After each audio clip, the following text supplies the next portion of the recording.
हाँ तो नमस्कार प्रणाम दोस्तों। आइए बात करते हैं भोजपुरी इंडस्ट्री के ट्रेंडिंग स्टार खेसारी लाल यादव जी का एक बहुत ही ज़बरदस्त वीडियो सॉन्ग आज ही रिलीज हुआ है फालतू एंटरटेनमेंट पे।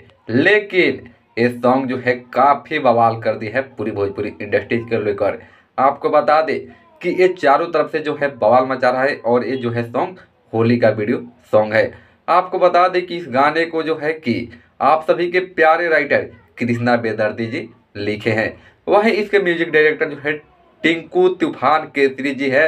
और बहुत ही ज़बरदस्त वीडियो सॉन्ग जो है कि रानी एक्टर्स, हाँ वही रानी एक्टर्स के साथ में जो है इस वीडियो को शूटिंग किया गया है, जो बहुत ही कमाल का वीडियो है। दोस्तों अगर आप अभी तक फालतू एंटरटेनमेंट से इस वीडियो को नहीं देखे हैं तो जाकर देख लीजिए। अगर देख लीजिए है तो कमेंट बॉक्स में ज़रूर बताएं कि ये वीडियो कैसा लगा। मुझे तो ये वीडियो जो है बहुत ही ज़बरदस्त, और इसको जो है मैं 5 स्टार दूंगा। आप कितने स्टार देंगे ज़रूर आप कमेंट बॉक्स में बताइएगा।